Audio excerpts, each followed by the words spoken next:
بسم اللہ الرحمن الرحیم۔ السلام علیکم۔ جہاں کرونا وائرس اور لاک ڈاؤن کی وجہ سے لوگوں کو گھروں میں بیٹھنا پڑا ہے، تو وہاں جو نقصانات ہوئے ہیں وہاں کچھ فائدے بھی ہوئے ہیں، اور میں تو یہ کہوں گی کہ بہت سارے لوگوں نے بہت سارے کمائی کے نئے نئے ذریعے بھی دریافت کیے ہیں، نئے نئے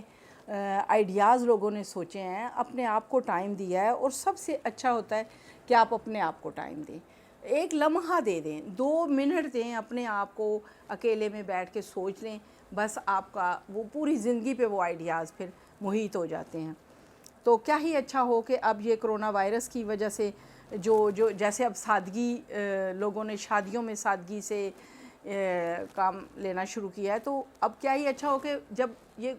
فضا ختم ہو جائے اس کے بعد بھی ہم اس پہ، یہ عین اسلام کے مطابق ہے، تو اس کے بعد بھی ہم اسی پہ عمل کرتے رہیں۔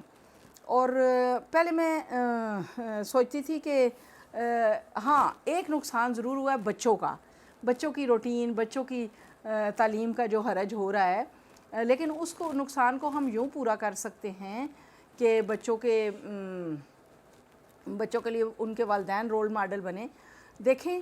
نور الدین زنگی نے کون سے اسکول سے پڑھا تھا، بچوں کو ان کی کہانیاں سنائیں بکس میں سے، اور صلاح الدین ایوبی ہمارے جو جرنیل، ہمارے طارق بن زیاد، ہمارے جو ہیرو ہیں، جو ہمارے اصل سچے نکھرے ہوئے ہیرو ہیں، تاریخ کے اوپر ایک کہہ لیں کہ تابندہ ستارے ہیں جو تاریخ کے صفحات پہ، تو آپ ان کی کہانیاں اپنے بچوں کو سنائیں، ان کو مشن سکھائیں۔ ان کو جب آپ ان لوگوں کا بتائیں گے تو انہیں پتہ چلے گا، وہ روبن ہوڈ اور وہ انگریزوں کے دوسرے جیسے کیسے ان کو نہیں، پھر وہ بھول جائیں اور وہ اپنے ہیروز کو یاد رکھیں۔ پہلے میں سوچتی ہوتی تھی کہ ایک جیسے انسانوں کے، ایک جیسے بچوں کے لیے ایک جیسا نظام تعلیم کیوں نہیں ہے، لیکن اب یہ کرونا وائرس اور لاک ڈاؤن کی وجہ سے چونکہ سب بچے اپنے اپنے گھروں میں اپنے والدین کے پاس ہیں، تو ممتا کا، شفقت پدری کا جذبہ تو ایک جیسا ہے نا، تو ان کو آپ اپنے ہیروز سے متعارف کروائیں۔ تو جیسے اب شادیاں ہو رہی ہیں سادگی سے، برتھ ڈیز پارٹیز نہیں ہو رہی، ہوٹلنگ نہیں ہو رہی، بازاروں میں شاپنگ کے لیے کم نکل رہے ہیں لوگ، تو گزارا چل رہا ہے نا، تو اسی طرح اگر اور بچت ہو رہی ہے تو اس بچت کو اپنے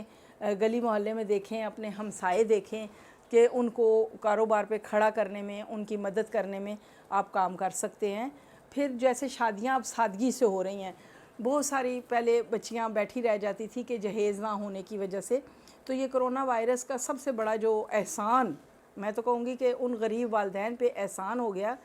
کہ اس کی وجہ سے لوگ اپنی بچیوں کو، اور جو دولہا والے ہیں وہ بھی سادگی سے رخصت کرانے پہ اب مجبور ہیں کہ چند لوگوں کی موجودگی میں نکاح پڑھوا کے لے جاتے ہیں۔ تو ایسا کیا ہی اچھا ہو کہ یہ وائرس ختم ہونے کے بعد، یہ وبا کا موسم ختم ہونے کے بعد بھی یہی رویہ اپنائیں، تو کیا ہی اچھا ہو۔ اور یہ تو ہے عین اسلامی جو اصول ہے، عین اسلام کے یہ مطابق ہے، تو اگر اسی رویے کو ہمیشہ کے لیے اپنا لیں تو اللہ ہم پہ بہت مہربان ہو جائے، اور کبھی بھی ایسے وبائیں نہ آئیں آئندہ۔ اور نبی پاک نے تو پہلے بتا دیا کہ بھی صلہ رحمی سے کام لیں، تو یہ ہے اصل صلہ رحمی کہ اگر دل سے آپ بچیوں کو رخصت کروا کر لے جائیں